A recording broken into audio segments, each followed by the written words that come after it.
The council lodge felt unbearably tight as Dalton stood in the center of the room, every heartbeat echoing louder than the murmurs surrounding him, while flickering torchlight carved long, restless shadows across the walls, making the elders appear like watchful spirits, demanding truth from a man already drowning in guilt. Takakota stood only inches from him, her posture straight, yet visibly trembling beneath the weight of Kurik's accusations. And though their shoulders barely brushed, that small contact felt like the only thing keeping him from collapsing under the scrutiny of dozens of suspicious eyes, each one waiting for a crack, a mistake, a confession. Kurik's voice sliced through the tension as he lifted the woven shawl, High Caroline's shawl, the one Dalton should never have let them see, and the gasps that followed struck Dalton like blows to the ribs, while Takakota's breath caught, her jaw tightening as Kurik announced, "This was found in his cabin. A woman lived with him, and they lied to us all," stirring the circle into a storm of whispers that painted them both as deceivers, traitors, outsiders. Dalton swallowed hard, the shame of using his dead wife's belonging curdling painfully in his chest, but before he could speak, Takakota stepped forward with a bravery that silenced the room, her voice trembling yet determined as she said, "I gave it to him," forcing every elder to shift their gaze from Dalton to her, disbelief etching itself into their lined faces as Neshoba, her father, stared at her with a mixture of sorrow and confusion, whispering, "Takakota, why would you risk everything for this man?" And Dalton's gut twisted, because he knew she had no reason to protect him except sheer loyalty to a lie they had woven in panic. The room seemed to tilt as all eyes turned back to Dalton, but instead of shrinking, he found himself stepping beside her, his voice strangely steady as he declared, "Because she speaks the truth," though the words burned with guilt, and Takakota's eyes flicked up to his, widening with surprise and something softer, something he didn't dare name. Kurik, however, remained expressionless, only stepping closer like a predator circling his cornered prey as he said, "If they are truly married, let them swear it before all now, under oath," a sentence that sent a shockwave through the crowd, causing elders to murmur about dishonor, tradition, and the sacredness of vows, while Dalton felt the air grow heavier, his lungs tightening as Takakota's fingers subtly brushed against his arm in a fleeting tremor of fear, or perhaps warning, he didn't know, but he understood then that if they faltered Devon for a breath, they would lose more than trust. They could lose their lives. Takakota's voice came out barely above a whisper as she said, "We already swore our bond," but Kurik only arched a brow, as if savoring the unraveling of their false story, and Nishibo's disappointment deepened, casting a shadow across the room. Dalton realized that their lie was no longer simple, it had become a political tool in Kurik's hands, a weapon sharpened by his hunger for power, and now every heartbeat, every glance, every hesitation could destroy them. As the room pressed closer with questions and judgment, Dalton straightened his spine, meeting Kurik's gaze without flinching, silently promising himself that if this lie must be lived, then he would live it fully, because abandoning Takakota now would be abandoning the only person who had stood beside him in his darkest moment. And though he could not explain why, he felt the fragile thread between them tighten into something terrifyingly real, something neither of them had intended, but both were now bound to without escape. The sun had barely lifted above the desert horizon when Dalton and Takakota found themselves walking side by side toward the trading ridge. Their steps quiet but heavy with the pressure of the lie that had begun swallowing their lives whole. The night before, they had built their story carefully, shaping memories that never happened into a narrative that felt dangerously close to truth. And though the details were fabricated, the strange understanding growing between them was not. An invisible thread pulling them together even as fear threatened to tear everything apart. Takakota noticed the shift, first a flicker of movement along the upper ridge end, every instinct honed by years of warrior training telling her they were no longer alone, while Dalton followed her gaze and felt his stomach drop as he recognized the silhouette of a man crouched low, watching them, the same figure he'd glimpsed hours earlier before sunset.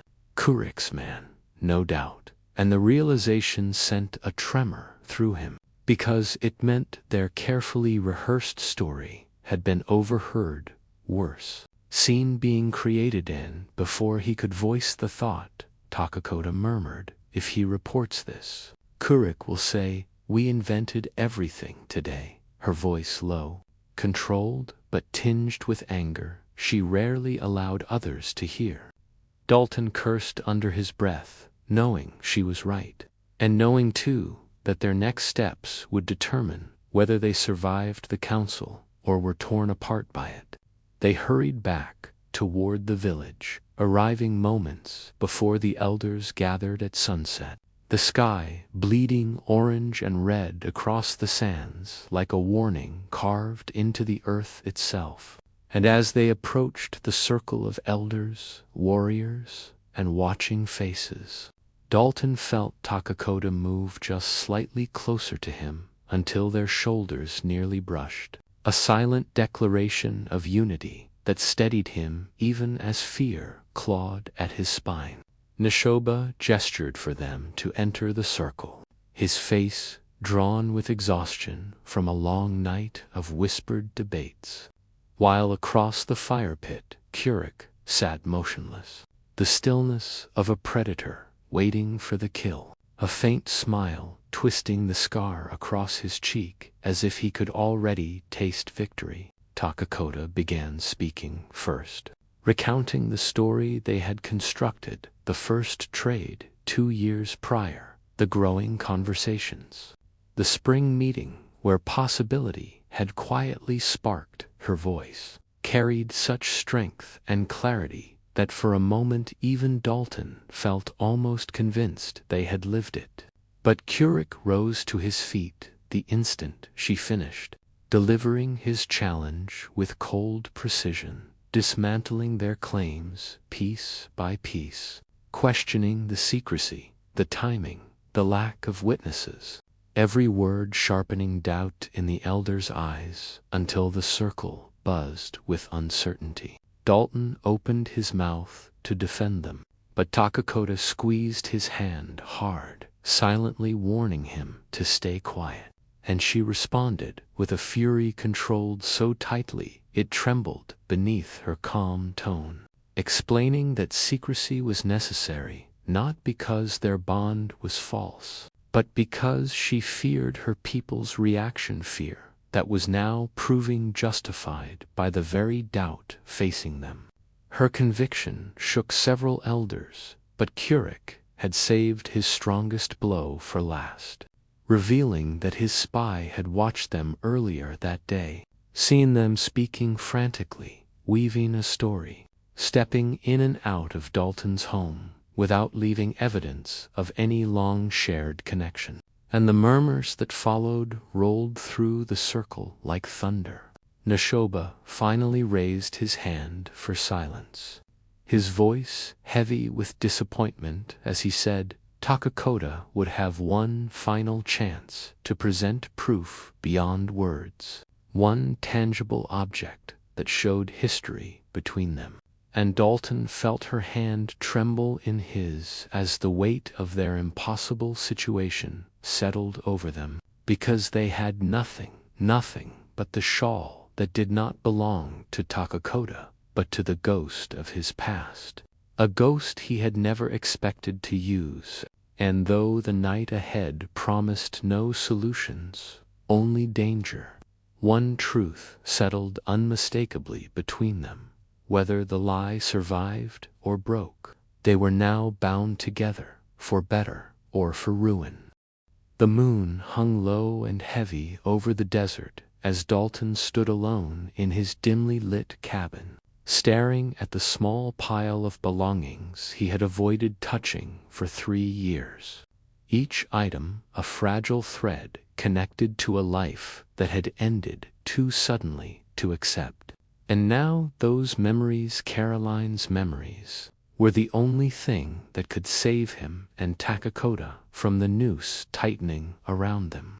His hands trembled as he lifted the shawl, its faded colors still holding the ghost of her warmth. Or perhaps that was simply the ache of memory clawing its way to the surface. But either way, he felt the weight of betrayal settling in his chest, because using this piece of his past as proof for a lie felt like desecration. Yet he saw no other path forward. The door opened softly behind him, and Takakota stepped inside with a quietness unusual for a warrior of her size, as though she instinctively understood the delicacy of this moment, without needing it explained. Her eyes falling upon the shawl, with a mixture of respect and sorrow, as she whispered, "You do not have to use that, Dalton Pierce. I can face Keurig, even if it means fighting him." But Dalton shook his head slowly, a steadiness growing inside him that surprised even himself, because for the first time in years he knew exactly what Caroline would have done. She would have protected the innocent without hesitation, even at her own expense. He swallowed hard and said, "Caroline would have helped you. She always fought for people being forced into corners," the admission scraping raw and painful across his heart, yet strangely freeing, and Takakota listened with a stillness that felt like reverence, her expression shifting gently as he spoke of his wife's passion, her stubbornness, her refusal to accept injustice, even when it made her an outsider in her own community. He folded the shawl carefully, almost ritualistically, and when he turned to Takakota again, something unspoken passed between them, fragile but undeniably real. A connection neither had expected when the lie began. "This started as desperation," Dalton murmured, "but somewhere in the last day, it stopped feeling entirely false," and Takakota's breath caught, her eyes softening in a way he'd never seen, not even during their most honest moments. She stepped closer, her large, calloused hand lifting slowly until her fingers brushed his cheek. The gesture so gentle it felt like a question neither of them had the courage to answer aloud, and for a heartbeat they stood frozen in that suspended space, a moment that tasted like possibility, before Takakota pulled back with a shuddering breath and said, "We must prepare our story. Dawn will not wait for us," though the flicker in her eyes suggested she too felt the shift between them. They spent the next hour crafting every detail of the shawl's supposed history, a spring meeting by the river, a gift offered as a sign of trust, a symbol of two worlds daring to bridge the divide between them. And each time their hands brushed over the fabric, Dalton felt Takakota linger just a moment longer than necessary, her presence steady and grounding. Exhaustion dragged at them both, as dawn's pale light crept through the cracks of the cabin walls, but neither pulled away. Even when Takakota finally caught his hand and whispered, "Whatever happens today, thank you for seeing me as more than what others decided I must be." And Dalton squeezed her hand in return, answering softly, "Thank you for giving me a reason to stop hiding from life." As they stepped out into the cool morning air, the shawl folded in Dalton's arms, he felt a dangerous, thrilling truth settle deep inside him. This lie, born from panic, had become the most honest thing either of them had touched in years, and there would be no turning back now. The morning sun had barely begun to rise when Dalton and Takakota walked toward the council grounds, the world still quiet except for the crunch of their footsteps on the cold desert earth. And though they had spent the entire night preparing every detail of their story, Dalton could feel Takakota's pulse racing through the hand she held tightly in his, her usually steady composure fraying at the edges as the weight of what awaited them pressed heavier with each step. Warriors from both tribes stood in tense formations around the gathering circle, their hands drifting near weapons as if expecting violence to erupt at the slightest spark. And Dalton could feel their suspicion like heat on his skin, burning into him from all sides. But what frightened him most was the tension in Takakota's shoulders. She, who feared nothing, walked as though bracing for a blow she could not block. When Nishoba gestured for them to enter, Dalton felt Takakota's fingers squeeze his once, grounding him. Before they stepped forward together into the center, every eye trained on them like the desert hawk tracking prey, Kurik sat across from them, still as a carved figure, but his eyes glowed with feverish anticipation, the smile curving across his scarred face, a promise of destruction. And when Nishoba instructed Dalton to present their proof, the world seemed to narrow to the shawl cradled in his hands, a fragile piece of cloth suddenly carrying the weight of 2 lives. Dalton unfolded it with deliberate care, letting the woven patterns catch the rising light. And he spoke slowly in Apache, his accent imperfect but earnest, describing the spring meeting by the river where Takakota had gifted it as a token of trust, a symbol of bridging to worlds. And though every word he spoke was a lie, the emotion behind it was painfully real, enough that several elders leaned forward with softened expressions. One of the weaving mothers examined it from afar, noting its traditional Apache craftsmanship and subtle variations that marked it as uniquely made rather than traded. And for a flicker of a moment, hope stirred in Dalton's chest. But Kurik rose to his feet, the movement sharp and predatory, and with cold triumph in his voice, he declared that authenticity of the shawl meant nothing. It could have been taken from Takakota's home that very morning. And worse, he claimed he had questioned members of her band who insisted they had never seen her weave or wear such a shawl.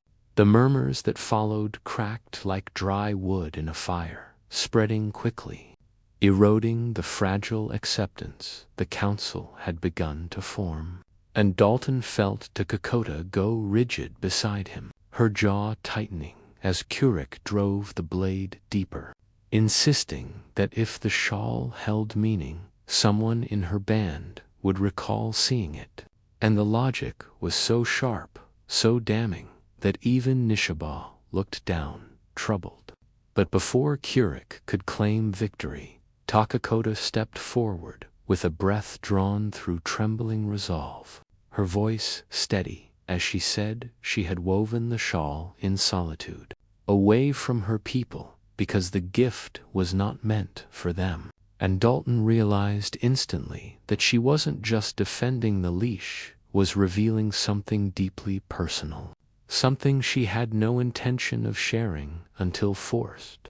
Silence settled, heavy and stretching, as the elders weighed her words, and Dalton felt an ache twist deep inside him as he watched the warrior woman he had come to admire stand exposed before her people, vulnerable in a way she'd never been allowed to be. The council remained unreadable, and though judgment had not yet been given, Dalton sensed the tide shifting, fragile but possible.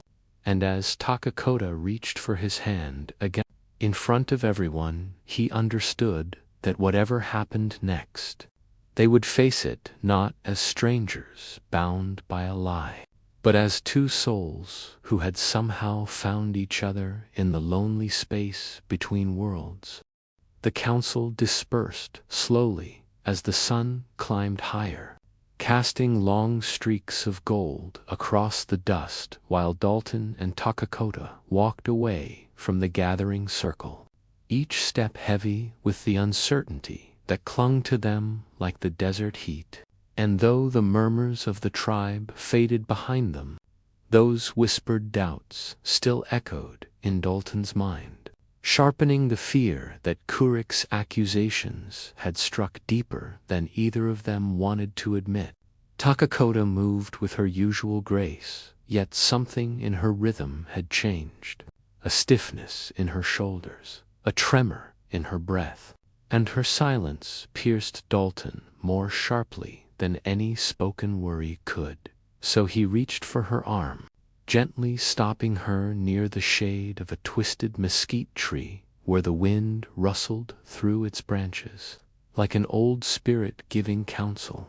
And he told her that whatever happened, they would face it together, but she looked away, the pain in her expression, raw and unguarded, and confessed in a voice barely above a whisper that she feared not the council's judgment, but her people's growing belief that she had betrayed them, because even if the elders chose leniency, the tribe might not forget such suspicion. Her words broke something in Dalton, a deep helplessness tightening around his chest, for he had seen her bravery, her honor, her loyalty, and the idea that her people, the people she had spent her whole life protecting, could cast her aside because of a story meant to save them both, was almost unbearable. He stepped closer, telling her that the truth didn't matter as much as the bond they had built since the day fate forced them together.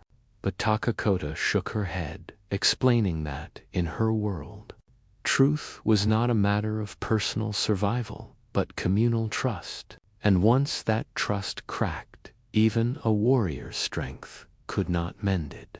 The wind seemed to still as she spoke, her eyes glistening in the light, and Dalton realized how deeply isolated she must feel, caught between defending a lie for his sake and preserving her honor within the tribe. And though she tried to stand tall, the defeat in her posture betrayed the quiet collapse happening inside her. He reached out and gently touched her cheek, a gesture she didn't shy away from this time, and she whispered that Kurik would not stop, not because he cared about honor or truth, but because he had always viewed her independence as a threat. And Dalton finally understood that this trial was more than a simple dispute. It was Kurik's chance to reclaim control over a narrative he had long resented, and if he succeeded, Takakota's fall would be swift. The thought ignited something fierce inside Dalton, a protective fire that startled even him, and he swore that he would not let Kurik destroy her, even if it meant standing before the entire tribe again. Takakota searched his face, seeing a resolve she had not expected from a man she once believed to soft for the harshness of her world. And for the first time since the council meeting, a faint, fragile warmth touched her eyes. But before either could speak again, a sharp call echoed from the ridge, a lookout warning that trouble was approaching, and Takakota's hand instinctively moved to the knife at her belt as shadows emerged in the distance, riders carrying unfamiliar banners, dust rising behind them like a gathering storm. Dalton felt dread coil in his stomach, sensing that whatever fragile time they had left to secure their place within the tribe had just been cut short by an external danger neither of them expected. And as the distant figures drew closer, Takakota whispered that fate was giving them no time to breathe. They would face judgment soon, one way or another, but first they would have to survive the storm rushing toward them across the desert. The riders thundered closer, their banners snapping like torn wings in the wind. And as the dust cloud parted, Dalton recognized the insignia of a roaming band known for raiding both settlers and tribes without loyalty to either side, a group that dwelled only in violence and chaos. And Takakota's expression hardened instantly. The quiet vulnerability she had shown moments earlier, replaced by the fierce composure of a warrior preparing for battle. Before Dalton could ask what they should do, she seized his wrist and pulled him toward the protection of a low ridge, shouting orders to the nearby scouts who had already taken defensive positions. And within moments, the Apache warriors formed a makeshift line across the rising slope, their silhouettes tense and unyielding against the harsh glare of the sun.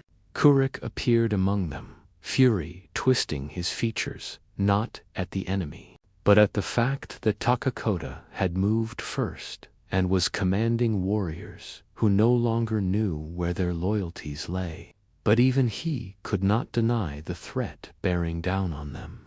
And for now he sheathed his bitterness like a weapon waiting to be drawn when the moment suited him.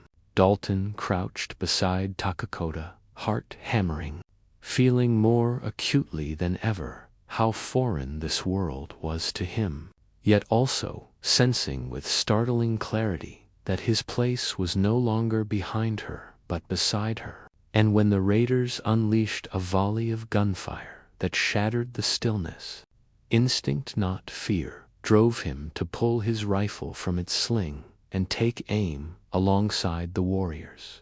The first clash rolled across the valley like thunder, arrows whistling past Dalton's cheek while bullets chipped stone inches from his hand.